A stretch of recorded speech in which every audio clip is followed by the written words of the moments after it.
It now all makes sense. Thanks to the recently released novelization of Star Wars: The Rise of Skywalker, we're finally able to connect all the dots and properly explain the unique connection between Rey and Kylo Ren. I'm Greg Elliott with Screen Rant, and here's how Star Wars finally, properly explains the Rise of Skywalker's Force Dyad. In The Force Awakens, Kylo Ren instinctively knew that Rey could be a problem the moment he heard about her, and in The Last Jedi, Supreme Leader Snoke claimed to have created or maybe enhanced the bond between the two of them. And then The Rise of Skywalker revealed that the strong, mysterious connection was something called the Force Dyad, an entirely new concept in the Star Wars franchise.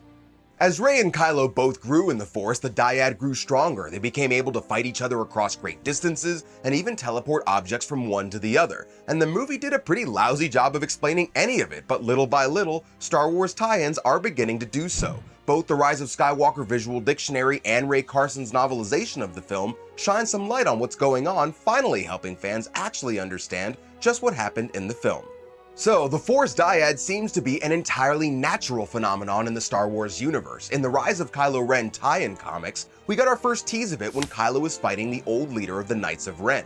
He lets himself go to the darkness for the first time, and at that moment, far, far away on Jakku, a young Rey suddenly felt cold. So, it appears that the Dyad is created by the express will of the Force itself, rather than through any third party.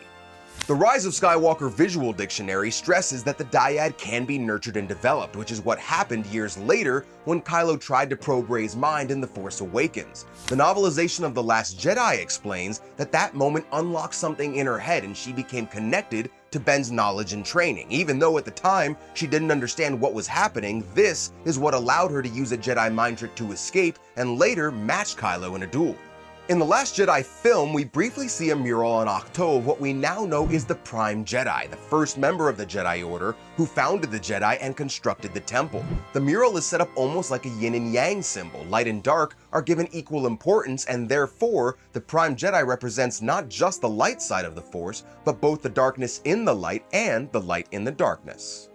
The novelization of The Rise of Skywalker reveals that the Sith had been attempting to create a Force Dyad for centuries, which is what led them to institute the Rule of Two, which mandates that there can ever only be two Sith at any one time, a master and an apprentice. But we now know that a Dyad requires both the light and dark sides of the Force in order to develop properly, something that Palpatine didn't realize, and that is why the Sith could never make it work with just Darksiders.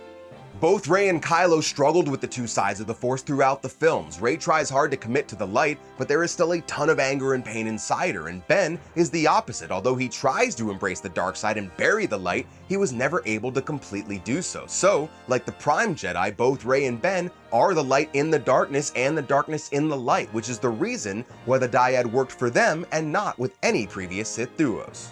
At the end of The Rise of Skywalker, Rey ignites her yellow lightsaber, which serves as a symbol of balance between both the Jedi Blue and the Sith Red. Whatever she chooses to pass on to future Jedi, balance will be a big part of it, and I imagine that we'll probably see more Dyads down the road. We'll let you know as we learn more, so keep up with Screen Rant to stay in the loop. I'm Greg Elliott, and I'll see you next time.